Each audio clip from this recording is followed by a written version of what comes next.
میں تھا. میں نے سوچا منع کر دیا نا تو پھر قیامت علامہ ریاض پہ ٹوٹے گی، تم نے نام غلط دے دیا تھا، ہے نا. میں پھر بھی آیا ہوں اور اللہ کا شکر ہے میں آ گیا ہوں اور میں بولنے کی کوشش بھی کر رہا ہوں. اللہ کرے تھوڑا سا آپ بھی بول دیں ذرا سبحان اللہ. سبحان اللہ. اللہ آپ کو برکت عطا کرے. بس توجہ ہے سارے لوگوں کی. عمریں کتنی ہونی ہے؟ 50 سال 60 سال 70 سال 80 سال 90 سال 100 سال، بس اس سے زیادہ. اصل زندگی وہ ہے جو قبر سے اٹھنے کے بعد شروع ہونی ہے.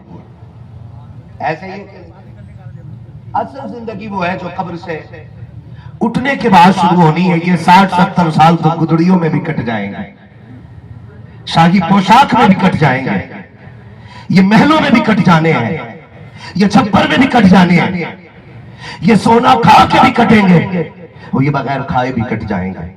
لیکن وہ جو زندگی ہے نا دائمی، وہ بغیر عمل کے کٹنی نہیں ہے، بغیر ایمان کے اس کا گزارا. آپ نے کہا جی ہم نے داماد پیسے والا دیکھا بیٹی دے دی. نہیں، تو نے بیٹی کے ساتھ بھلا نہیں کیا، برا کر دیا ہے. تو نے جہنم میں جھونک دی اپنی بیٹی.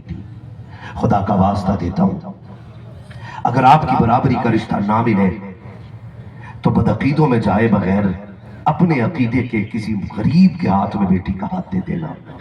اس لیے کہ جو مصطفیٰ سے وفا کر سکتا ہے وہ تیری بیٹی سے کبھی بے وفائی نہیں کر سکتا ہے. سبحان اللہ سبحان اللہ.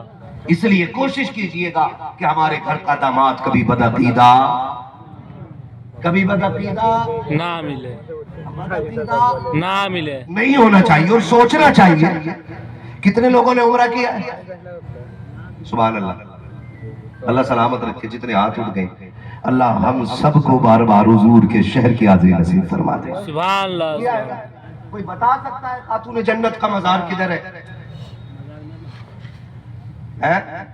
ادھر کو جنت البقیع میں کھڑے ہو کے بتانا مشکل ہو جاتا. اللہ یاد رکھے، سچی بات ہے نا. سے پتھر رکھ دیے گئے، قبروں پہ بلڈوزر چلائے گئے. مجھے بتا تو سکی تم کسے داماد بنا رہے ہو؟ ہمارا جھگڑا صرف میلاد کا نہیں ہے، ہمارا جھگڑا صرف فاتحہ کا نہیں ہے، ہمارا جھگڑا صرف درود کا نہیں ہے. ہمارا جھگڑا کتنا بڑا ہے آپ جانتے ہو؟ سب سے بڑا جھگڑا ہمارا عقیدے کا ہے.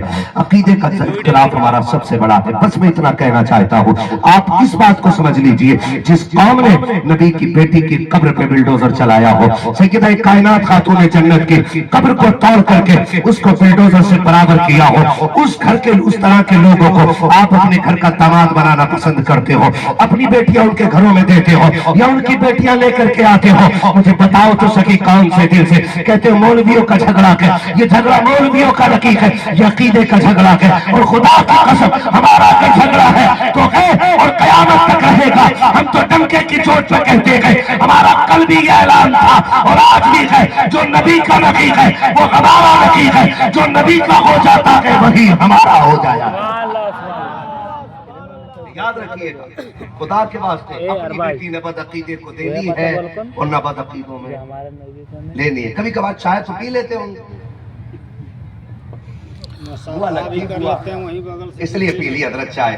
خالہ لگتی نبی سے جو ہو بیگانہ اسے اس دل سے جدا کر دے. ہے جی سیدھی سی بات ہے، یہی پیغام تاج الشریعہ ہے. خالی بستی بستی قریہ قریہ سے کچھ نہیں ہونا. اپنے اندر وہ جذبہ پیدا کرو جو عمل جو تعلیم سرکار تاج الشریعہ نے عطا فرمائی ہے. کسی وہابی سے مصافحہ یہ وعدہ کرو نہیں کریں گے. وہابی سے مصافحہ، ان کے یہاں دعوت. للہ تم جاتے ہو کہ بول نہیں رہے ہو؟ کھڑا کر کے نہ پھر پوچھ لوں گا کون رشتے دار ہے. وہابیوں میں شادی، رشتے داری، دعوت، اور مل گیا تو سلام مصافحہ نہیں کریں گے. کہ نہیں تو دیکھو یہ مولوی بڑے سخت ہو گئے، حضور نے نا تو کوڑا ڈالنے والوں کو بھی دعائیں دی ہیں، یہ تو داڑھی والوں کو مارنے کی بات کرتے ہیں. میں نے حضرت عمر نے تو نمازی کو کوٹا تھا مسجد نبوی میں. کوٹا نہیں تھا، اخرج من مسجد نبی صلی اللہ علیہ وسلم. نماز پڑھتے ہوئے لات مار کے بعد نکل نبی کی مسجد سے، تیرا کام کیا ہے؟ داڑھی لمبی ہے، سر پہ صافہ ہے، نماز پڑھ رہے ہیں، پکڑا گریبان، ماری لات، کھینچ کے باہر لائے، پیچھے سے پکڑ کے. اس نے کہا عمر میں نماز پڑھ رہا ہوں. کہا منافقوں کا مسجد میں کوئی کام نہیں ہوا کرتا ہے. تو چکر میں نہ پڑنا. یہ جو بات کرتے ہیں نا نہیں نے کوڑا ڈالا ماننے والا معاف کیا, بھول گیا حضرت عمر کی بارگاہ میں اس نے آ کے کہا تھا مجھے نبی کا فیصلہ پسند نہیں. حضرت عمر نے کیا کیا پتہ ہے؟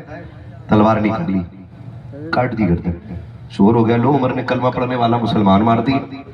حضرت عمر حضور کی بارگاہ میں طلب ہو گئے, عمر مسلمان کو قتل کر دیا. کہا نہیں حضور, عمر کی تلوار کا فیصلہ یہ ہے جو نبی کی نہیں مانے گا اس کو سمجھانے کے لیے پھر عمر کی تلوار نکلے گی. تو تم ہمیں سمجھا رہے ہو, آدھا دین پڑھ کے آئے. ہم بریلی والے لوگ ہیں. کون ہیں ہم بریلی والے. سارے بولو کون ہیں ہم؟ بریلی والے. بریلی والے لوگ ہیں. ہمارا مزاج یہی ہے. کل کے رضا ہے خنجر خونخوار برق بار, آدھا سے کہہ دو خیر منائے نشر کریں. ہاں جی, تو عقیدہ مضبوط رہے گا نا انشاءاللہ, رہے گا نا مضبوط انشاءاللہ. وعدہ کریں انشاءاللہ بد مذہبوں سے دوریاں رکھیں, فاصلے رکھیں, ان کے قریب نہ آئیں نہ جائیں, نہ انہیں بلائیں نہ ان کے یہاں جائیں. اور ایک بات اور, بہت زیادہ لمبی گفتگو نہیں, بس اتنی سی کوشش ہے. کوشش کیجئے گا دنیا میں کسی کا حق کھا کے نہ جاؤ, کسی کا دل دکھا کے نہ جاؤ. حضرت علی رضی اللہ تعالیٰ نے فرمایا لوگوں طاقتور سے ڈرنا یا نہ ڈرنا لیکن کمزور سے ہمیشہ ڈرتے رہنا. کس سے؟ لوگوں نے کہا علی بات سمجھ میں نہیں آئی, دنیا طاقتور سے ڈرتی, آپ کمزور سے ڈرنے کی بات کر رہے ہیں. تو حضرت علی نے فرمایا ہاں. فرمایا کمزور سے کیوں؟ کہا طاقتور سے اس لیے نہ ڈرنا کہ طاقتور پہ آپ ظلم کرو گے تو وہ بدلہ لینے کا حوصلہ رکھتا ہے, لیکن اگر کمزور پہ تم نے ظلم کیا اس میں حوصلہ نہیں ہوگا نا, وہ رب کی رحمتوں کی طرف نظر اٹھا کے دیکھے گا. تو جب بندہ بدلہ لیتا ہے اپنی طاقت سے لیتا ہے, اور جب خدا بدلہ لیتا ہے تو پھر کلیجے پھاڑ کے رکھ دیتا ہے. اس لیے کوشش کیجئے گا کسی کا حق کھا کے نہیں جانا ہے اور کسی کو ستا کے نہیں جانا ہے. بس دو باتیں کرنی ہیں آپ سے حق کے حوالے سے, کسی کو ستانا نہیں ہے, کسی کو ستانا زور سے کسی کو ستانا نہیں ہے. وقت بدلتا رہتا ہے, حالات بدلتے رہتے ہیں. آج یہاں ہیں ہم, کل یہاں ہوں گے, پھر وہاں ہوں گے. یہی ہونا ہے. ہر کمال رازبان. یاد رکھیے گا یہ رب کی عادت کریمہ ہے کہ جب وہ کسی کو عروج دیتا ہے تو اسے زوال بھی ضرور دیتا ہے. اگر جوانیاں دی ہے اس نے تو پھر اگر زندہ رہے گا تو اسے بڑھاپا بھی دے گا, اور بڑھاپا دیا تو پھر اسے زمین پر ضرور لائے گا.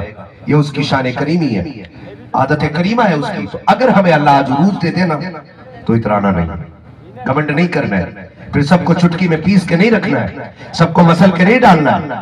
ہم کچھ بھی ہو جائے, ہم کچھ بھی ہو جائے, ہم اتنے اونچے نہیں ہو سکتے کہ ہمارا سر آسمان سے ٹکرا جائے. ہم کتنے بھی طاقتور ہو جائیں, ہم ٹھوکر مار کے زمین کا سینہ تو نہیں چیر سکتے نا. پھر گھمنڈ کس بات کا ہے, اکڑ کس بات کی ہے؟ معاف کیجئے گا, میرے نبی نے ایک اصول امت کو دیا, فرمایا من لم یرحم صغیرنا ولم یوقر کبیرنا فلیس منا.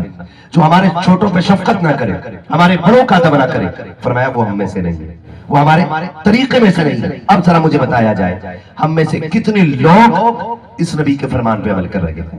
کتنے لوگ؟ آج اگر دیکھا جائے نا, اگر سرکار کے اس فرمان پہ عمل کر لیا جائے تو پوری دنیا کی آدھی سے زیادہ بیماریاں ختم ہو جائیں گی, آدھا سے زیادہ یہ جو کمیاں ہیں یہ دور ہو جائیں گی. فرمایا من لم یرحم صغیرنا, جو ہمارے چھوٹوں پہ شفقت نہ کرے.